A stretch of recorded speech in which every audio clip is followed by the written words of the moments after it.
Are you wondering which test should you do? Blood test, urinary hormonal tests, stool test, DNA tests, and why?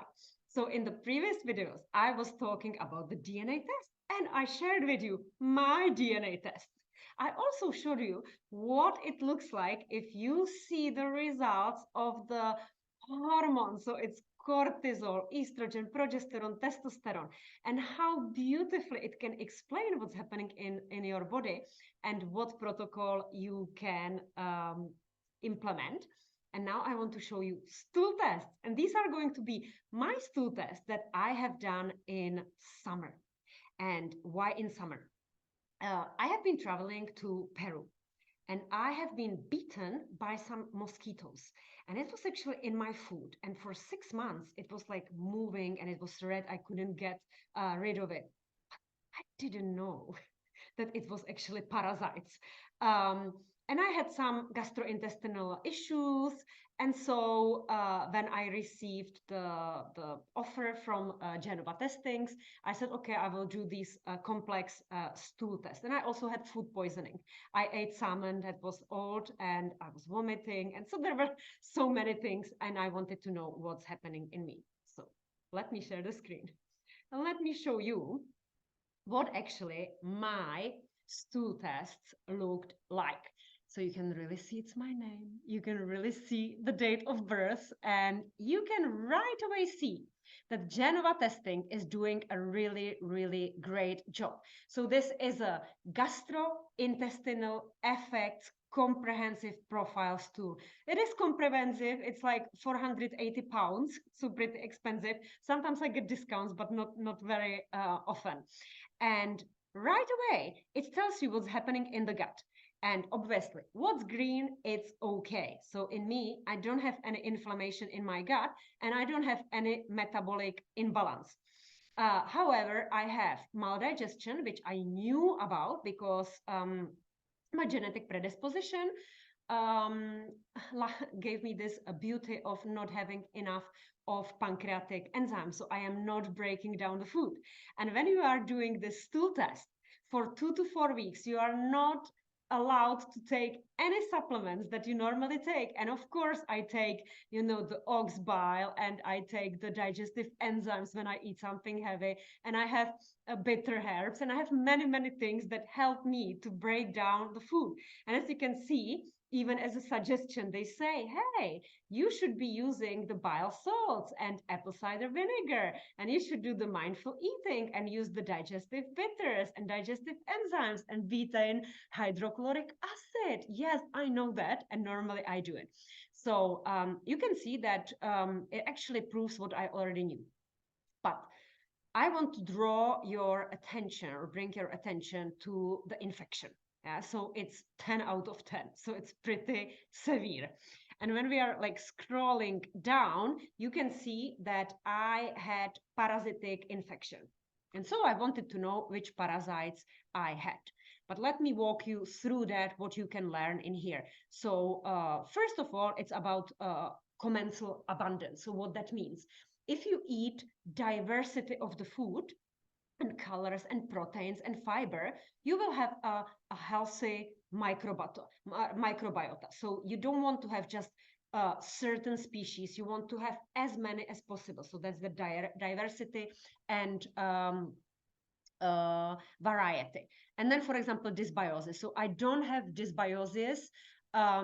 Dysbiosis would be when you have, for example, small intestinal bacterial overgrowth, when you have really, really, really stinky farts or the silent, violent, or really noisy, because some of the bacteria are dominating. So here I'm also absolutely fine. I'm fine in here. Here it shows you again, what are you using? So now in the US, in functional medicine, they all talk about this Akkermansia. And you can see that I have a healthy amount, actually more than a healthy cohort. I have this Akkermansia, which is really good for the gut membrane integrity, and that there is a certain food of the polyphenols that you can eat to increase these Akkermansia species. And in the US, I think they are now creating even supplements for that. Then we also look at the digestion. So right away, you can see that I don't have enough of the pancreatic elastase. So everything that is ACE is an enzyme that is breaking down the food. Well, if I don't have it, then I am not breaking down the food. And so you can actually see it that I, for example, have very low triglycerides because I am, if you have seen my DNA tests, I actually don't have the enzyme that will be able to utilize the triglycerides, yes? And total fat, yeah? So I eliminate in the stool the fatty acids, which I can then, of course, if I was to overdo it on eating fat, I would see it in the toilet because it's going to be a messy toilet all around because the fat, right, is the toilet just dirty. This is one of the signs when you are not digesting the food properly. What's pretty good is that I don't have high calprotectin. So calprotectin is a marker of Crohn's disease and ulcerative colitis. So this is autoimmune disease, and I don't have food allergy. So eosinophils would show the food allergy, and I also don't have increased fecal secretory immunoglobulin A. So my body is not fighting against anything, and I don't have leaky gut. Pretty good as well. And of course, I have a sufficient amount of short-chain fatty acids. And here, you might be thinking, oh, but you don't have beta-glucuronidase. So beta-glucuronidase is enzyme that actually, when it's high, it is breaking down the metabolites of the estrogen and making them recirculate, which is a potential risk of breast cancer. So it's actually good that I don't have it. I don't have the species that are creating the beta-glucuronidase. And then, of course, these are the bacteria. I'm not going to dive deeper into it. Here we have lactobacillus, candida, how it would grow. So look, in my case, it was this horrible parasites, and I had different. So blastocystis hominis, it's like 70% of the population that has IBS, irritable bowel syndrome. So that basically is not a disease, but it's a syndrome where the gastroenterologist will say, look, we did not really find anything that we could give you a medication for. So we officially label you as IBS. You just have a irritation and we don't know where it's coming from. So it might be the blastocystis. But in my case, is this Antiamoeba histolica, which comes basically from Mexico and Peru. And the larvae from mosquitoes can put the eggs in there. The problem is it's damaging the liver. So I also had to do the liver tests. And to make it short, obviously, I did not want to take the antibiotics. So I have chosen to do the antimicrobial treatment with the products that I know that work very well. I actually went through the training on the Institute of Functional Medicine. I tested it on me. I increased the doses massively, and I retested after. I don't have any parasites. I don't have any bacterial overgrowth. I feel amazing. And actually, even the marks that I had on my foot from these cysts, it disappeared.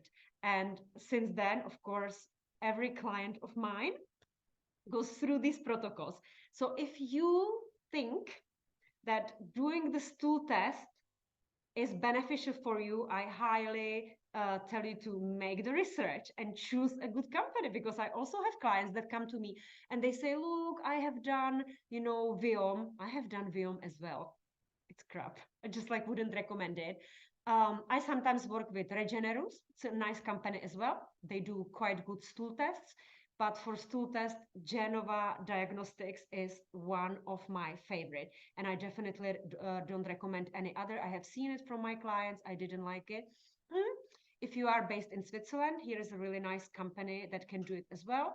It's actually one center in Zurich, where I'm going to start working now as well. And together we will be recommending it to our Swiss clients. So this is about the stool test. I hope it helped you. And if you have any gastrointestinal issues or mental issues or IBS or anything like that, stool test is a good choice for you.